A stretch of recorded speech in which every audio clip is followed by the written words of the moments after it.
भारत सरकार, Shri Jaiprakash Rajoria ji, president BJP Gwalior city, professor Alok Sharma ji, निदेशक IITTM Gwalior, and उसके अलावा जो हमारे आईकास के जो सीनियर नेशनल वाइस प्रेसिडेंट हैं श्रीमान सतीश शर्मा जी, जिनको मैं अपने वास्तु के संकट मोचक की तरह जानता हूं, श्रीमान रमेश चिंतक जी, जब भी कोई पुराणों से संबंधित कुछ जानकारी चाहिए हो और कर्म ज्योतिष के कर्म फल और कर्म सिद्धांत के ज्ञाता श्री रमेश चिंतक जी, उपाध्याय जी, राजीव अग्रवाल जी, जिनकी पुस्तक देख के सच में आनंद आ गया। और अभी जब पुस्तक इधर उधर हुई तो मेरी सबसे बड़ी चिंता ये थी कि ये पुस्तक मेरे पास वापस आनी चाहिए, मिस ना हो जाए। और हमारे जो अन्य वरिष्ठ पदाधिकारी हैं आईकास के,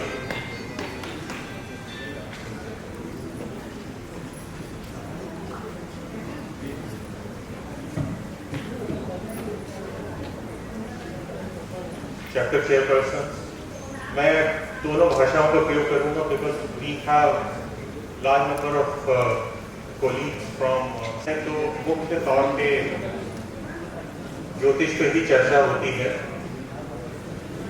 और फिर बात होती है, इन्होंने हमारे परमेंद्र जी ने थीम रख दिया एस्ट्रो टूरिज्म। वैसे बिल्कुल अनभिज्ञ थे हम इस शब्द से, और फिर जब कुछ जानकारी एकत्रित की तो पता चला कि हमारा जो पर्यटन विभाग है वो इस पे काफ़ी काम कर रहा है। देश विदेश के लोगों को हमारी सांस्कृतिक धरोहर और बहुत ही जो प्राचीनतम जानकारी यहाँ उपलब्ध थी उसको लोगों को बताने के लिए। आज जब भी मेरे को मौका मिला तो मैंने सोचा कि जो हमारे ऋषि मुनियों ने हम लोगों को ज्ञान स्वरूप बहुत सारी जानकारियां दी, और विशेष तौर पे शुरुआत करूंगा एस्ट्रोनॉमी से और फिर ज्योतिष पे जाऊंगा, एस्ट्रोलॉजी पे जाऊंगा।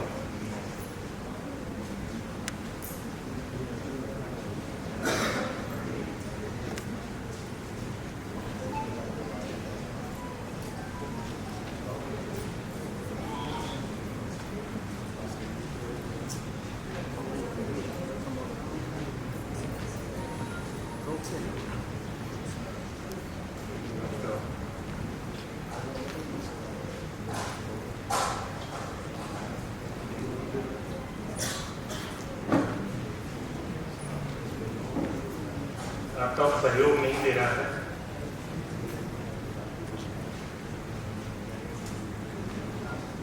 चलिए कोई बात, kindly bear with us, there is some glitch here. So हम सब लोग जानते हैं कि ग्रहों और ग्रहों के माप से संबंधित जानकारी वेदों में प्रचुर मात्रा में उपलब्ध है। So this information regarding the planets, stars, this is available in Vedas and it is available in almost every chapter. I will be referring to Mandal 1, Sukta 164 of Rig Veda.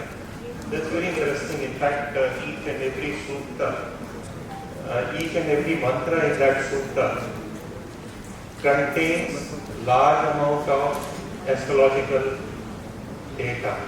So मैं उसको यहाँ बताने की कोशिश करूँगा।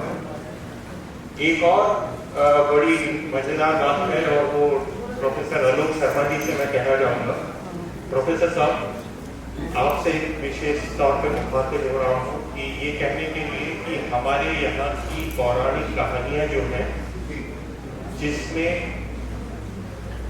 बहुत सारी information है, उसको इस टूरिज्म के दौरान हमारे टूरिस्ट को बताना बहुत जरूरी है कि किस तरह से हमारी कल्चर इतनी रिच थी। समस्या वहाँ आती है जब इन पौराणिक कहानियों को हम शाब्दिक अर्थ की तरह लेते हैं। कुछ उदाहरण मैं यहाँ दूंगा और उसको आप देखिएगा कि किस तरह से हम इसका कंपाइलेशन कर सकते हैं और लोगों को बता सकते हैं। जो भी ये जानकारी थी, of course because of foreign इन्वेशन, चाहे मुगल काल था, चाहे उसके बाद अंग्रेजों का समय था, इन्होंने पूरी कोशिश की कि हमारी जो भी धरोहर की वेदों की, उसको नष्ट किया जाए। लेकिन अब विभिन्न माध्यमों से हम उसको आगे बढ़ा सकते हैं और इन लोगों ने हमेशा अपने आप को ग्लोरीफाई करने की कोशिश की वेस्ट में, और उसका एक छोटा सा उदाहरण मैं यहां देना चाहूंगा।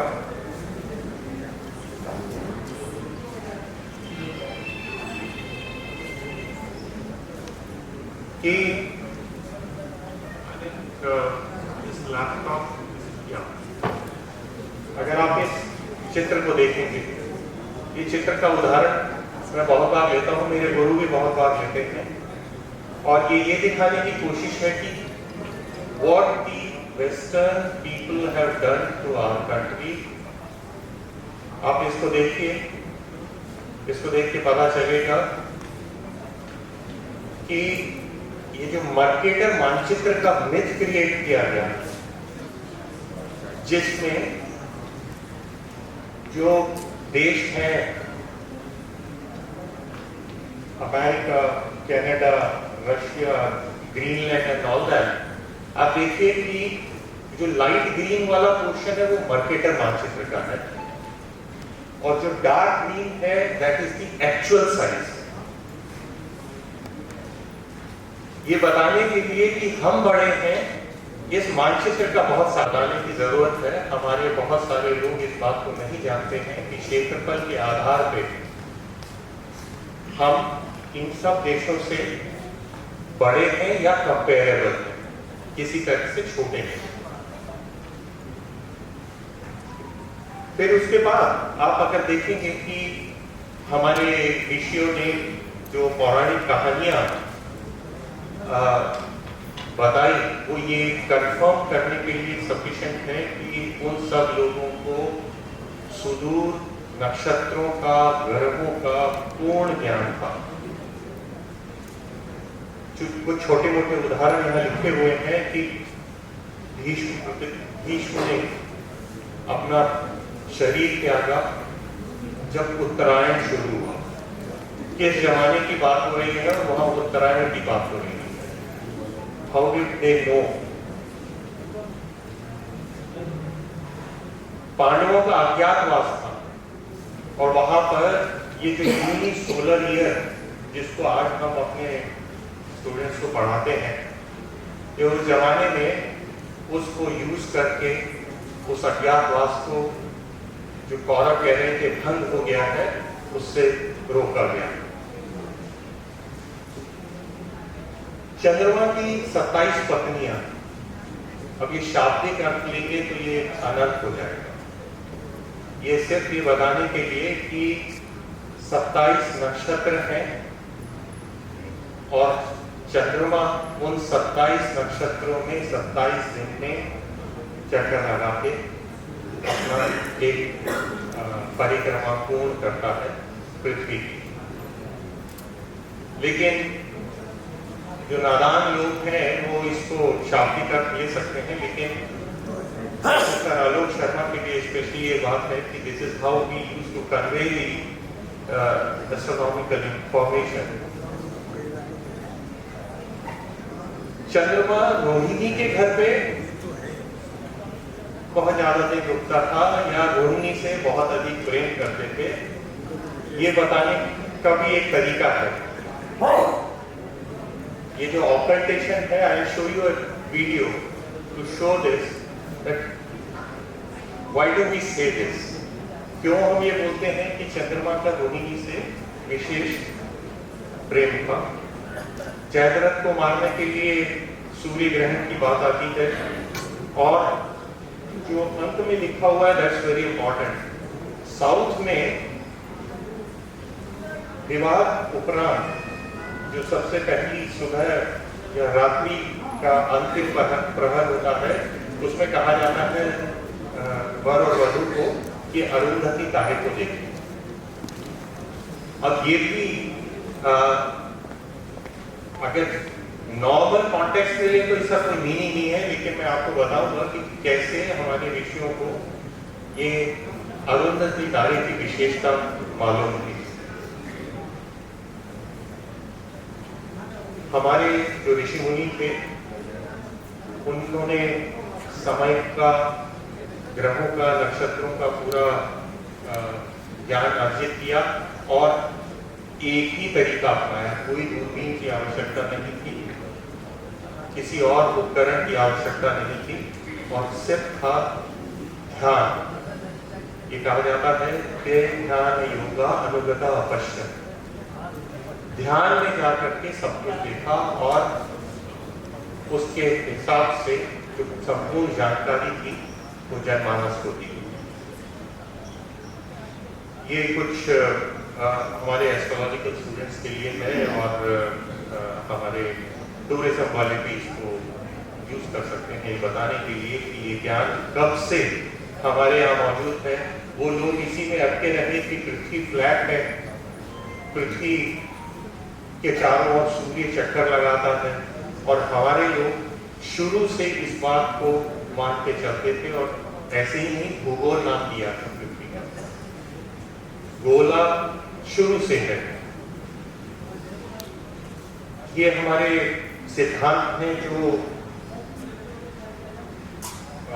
जीरो कॉमन ईरा से पहले के हैं और इसमें विशेष तौर पे हम इन 5 सिद्धांतों के अलावा सूर्य सिद्धांत, वशिष्ठ सिद्धांत, पोलर सिद्धांत, रोमका, ब्रह्मा एंड फाइनली ये जो अगर आप देखेंगे पंच सिद्धांतिका जो हमारे वराहमिहिर की लिखी हुई है और उसके अंदर उस जमाने में आयनांश की बात होती थी कि आयनांश या संपात का आयन 50 सेकंड का होता है अप्रॉक्सीमेटली। ये बात अविश्वसनीय है कि अगर कोई इस बात को बिना इंस्ट्रूमेंट के बता सके और हमारे जो पूर्वज रहे हैं, हमारे जो ऋषि मुनि रहे हैं, उन्होंने इस बात को उस समय लिपिबद्ध किया था। तो अब ये जो 2-3 पौराणिक कहानियां हैं उनको मैं थोड़ा थोड़ा बताता हुआ चलूंगा और उसका साइंटिफिक बेसिस बताता हुआ चलूंगा। इसमें सबसे पहले है कि चंद्रमा का रोहिणी से विशेष जो प्रेम है। अगर आप ये देखें कि जो हॉरिजॉन्टल लाइन बनी हुई है वो सूर्य का और जो अपरेंट पाथ है सूर्य का टेकिंग सर्कल अराउंड अर्थ, वो है जो हॉरिजॉन्टल वाला है। डॉटेड वाला है चंद्रमा का और जो हमारा ज़ोडिएक है जिसपे सारे नक्षत्र मौजूद हैं वो सूर्य वाले जो पाथ है उसके परिप्रेक्ष्य में देखें। इसका मतलब क्या हुआ कि जो ये 5 डिग्री या ±5 डिग्री का चंद्रमा का पाथ है वो 2 जगह सूर्य के पाथ को काटता है, राहु केतु बनते हैं, वो सब आपको मालूम है। लेकिन विशेष तौर पे जो समझने वाली बात है कि ये जो नक्षत्रों की स्थिति है, the position of nakshatras on that zodiac belt, उसमें जब चंद्रमा एक एक नक्षत्र से होता हुआ जाता है, तो रोहिणी की स्थिति इस प्रकार से है इस 5 डिग्री वाले पाथ पे कि वो सबसे ज्यादा वेग या उस नक्षत्र को छिपाते हुए चलता है। एक मैं आपको इसको बताने के लिए ये जरा आप वीडियो पे गौर करिएगा। इसमें ये चंद्रमा आपको दिख रहा है और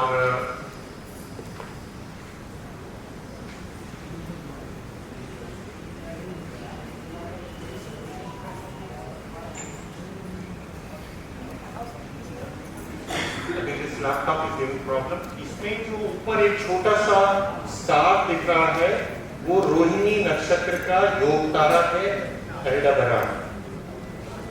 और अगर आप इसको ध्यान से देखेंगे तो चंद्रमा जब भी परिक्रमा करता है पृथ्वी की तो इस तारे के आगे से होता हुआ जाता है। आजकल की भाषा में इसे ऑकल्टेशन बोलते हैं। इसके आगे से होता हुआ जाता है, जबकि बाकी जो नक्षत्र हैं उनके योग तारा के नजदीक जाता है या उनको कवर नहीं करता है। लेकिन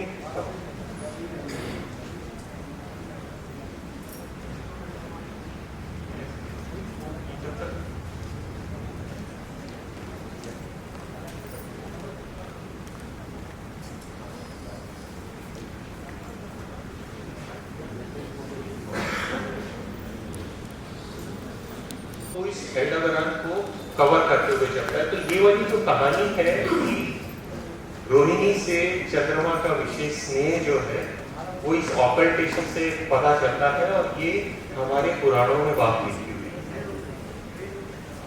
इसी प्रकार से जब हम बात करते हैं आयनांश करेक्शन की, जो संपात का आयन होता है उसकी बात करते हैं। और ये वाला जो फिनोमिना है जिसको इंग्लिश में न्यूटेशन बोलते हैं, जो पृथ्वी का अक्ष है वो एक लट्टू की भांति घूमता है और अप्रोक्सीमेटली 26,000 साल में वहीं पर वापस आता है। ये जो फिनोमिना है इस अक्ष का 26,000 साल में घूम करके वापस आना, ये बहुत इंपॉर्टेंट है हम ज्योतिषियों के लिए। और ये जानकारी आर्यभट्ट के टाइम पे भी थी और उससे पहले भी थी, क्योंकि सबको आयनांश का ज्ञान था। आज जो ध्रुव तारा जिस तारे को दिखाता है, आज से 10,000 साल बाद वो ध्रुव तारा वेगा हो जाएगा। North star, pole star will not be the same star which is there today, it will be Vega और सम अदर स्टार। सो ये वाली जो जानकारी है ये शुरू से हमारे यहाँ पर उपलब्ध थी। तो ये बात हम अगर जो बाहर से लोग आते हैं उनको दिखाएं,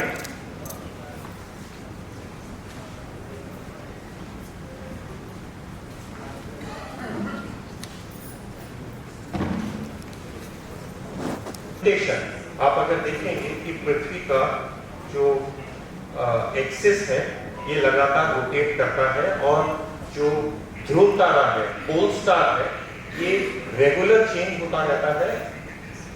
अप्रोक्सीमेटली 26,000 साल में in around 26,000 years it will be again back to the same position and it will keep on। and इसी के बेसिस पे हम जो हमारे साथी लोग हैं सब जानते हैं कि किस लिए वर्षा ऋतु अलग अलग समय पे आती है, ये ध्रुव तारा अलग अलग क्यों पोजीशन पे रहता है, कौन सा तारा ध्रुव तारा बनेगा कुछ साल के बाद, ये सारी इंफॉर्मेशन यहाँ पर आपको पता चलेगी, which is available in Aryabhata, the book from Aryabhata.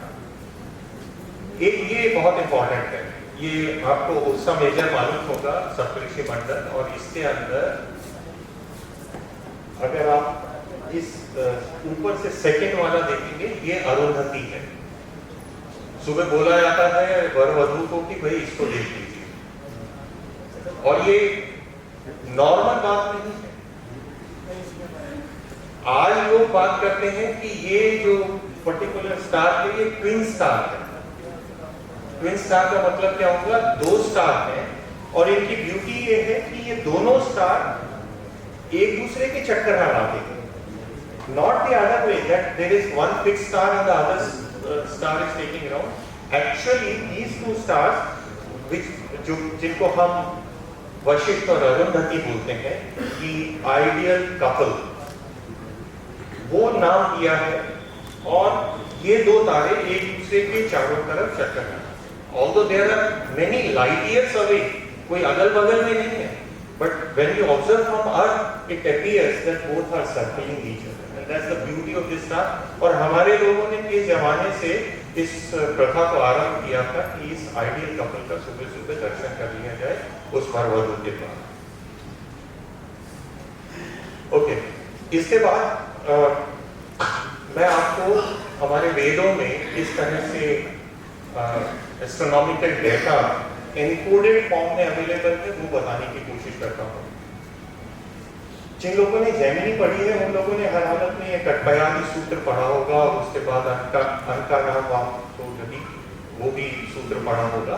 ये पुराने जमाने में हमारे लोग एनकोडिंग किया करते थे। आज की डेट में जब बात होती है कि भाई डेटा ट्रांसमिट करना है, it has to be coded, और कोडिंग एल्गोरिदम होते हैं अलग अलग तरह के, और ये उस जमाने का कोडिंग एल्गोरिदम है।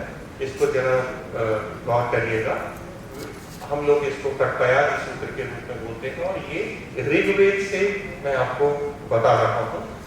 इस कटपयादी सूत्र का जो आधार है वो ये है कि क वर्ग, ट वर्ग, ब वर्ग और य वर्ग, इनको हमने कुछ नंबर दे दिए और नीचे अगर आप देखेंगे बॉटम रो, उसमें आप देखेंगे कि हर अक्षर के लिए एक नंबर है। ये पहला सूत्र है कटपयादी का।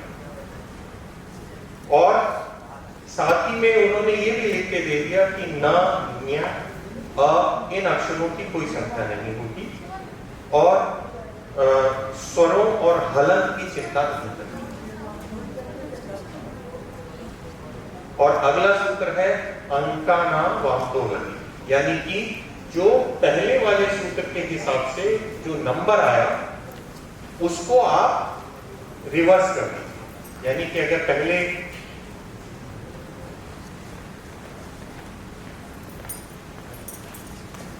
पहले नंबर सपोज 52 आया तो इस सूत्र को लगा करके 52 को 25 कर दीजिए, रिवर्स कर दीजिए। तो जैसे हम लोग जैमिनी सूत्र में दारा की जब बात करते हैं, दारा में द 8 और र 2 82 बना और सूत्र दो सेकंड सूत्र लगाया तो 28 आ गया। इसी चीज को ध्यान में रखते हुए हम बहुत सारे उदाहरण देखेंगे हमारे ग्रंथों में जहां कटपयादी सूत्र मिलेगा।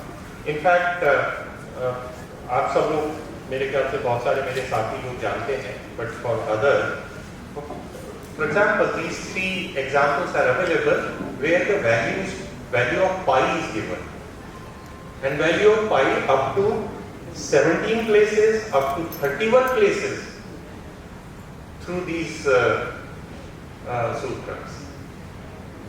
ये सदरत्न माला है, साउथ में ये ग्रंथ मिलता है और इसमें अगर आप देखेंगे, मैं सिर्फ आखिरी वाले को रेफर कर देता हूँ जो 17 स्थान तक पाई की वैल्यू देता है। और उसमें अगर आप ये देखेंगे कि भद्र अंबुधि सिद्ध जन्म गणित श्रद्धा स्म यद भूपति, तो अब इस पे हम कटपयादी सूत्र लगाते हैं और फिर अंका नाम वामकोगति। तो मैं पहले से ही ग से शुरू करता हूँ। ग के लिए 3 है, प के लिए 1 है, भ के लिए 4 है और इस तरह से इन्होंने पाई की वैल्यू दी है अप टू 17 प्लेसेस। ऊपर वाले जो है, जो सेकंड नंबर पे श्लोक है वो 31 स्थानों तक शुद्ध पाई की वैल्यू देता है। अब ऋग्वेद के मंडल 1 के 164वें सूक्त का दूसरा मंत्र का सिर्फ 1/4 पोर्शन है। सप्तम युञ्जति रथम एक चक्र। अब आप ये देखेंगे कि किस प्रकार से हमारे ऋषियों ने इस डेटा को प्रेजेंट किया था ऋग्वेद में, और ये है द डायमीटर ऑफ अर्थ। तो एक बार इसके ऊपर हम अपने जो दो सूत्र हैं उसको लगाते हैं। तो पहले रथम पे जब हम पहले वैल्यूज लगाते हैं तो र के लिए 2 है, ख के लिए 7 है, तो द वैल्यू बिकम्स 27 और अंका नाम वाम तो गति 72। तो सप्तम युंजंती मल्टीप्लाई बाय 7, किसको 72 को, रथम को। एक चक्रम। Now you will be surprised to know that today we boldly say that okay, one circle means 2 pi. This all the science students should be knowing. One circle means 2 pi. At that time also it was 2 pi, ek chakra. So when you multiply 7 by 72 into 2 into 22 by 7, the value is in terms of crores, which as the time progresses हम crochet को कोस कहने लगे। एक कोस में अगर आप देखेंगे कि 2.5 mile around 2.5 miles are there in one course. So finally the value is 7920 miles is the diameter of Earth. Anybody can open Google and verify whether this matches with the diameter of Earth. Similarly,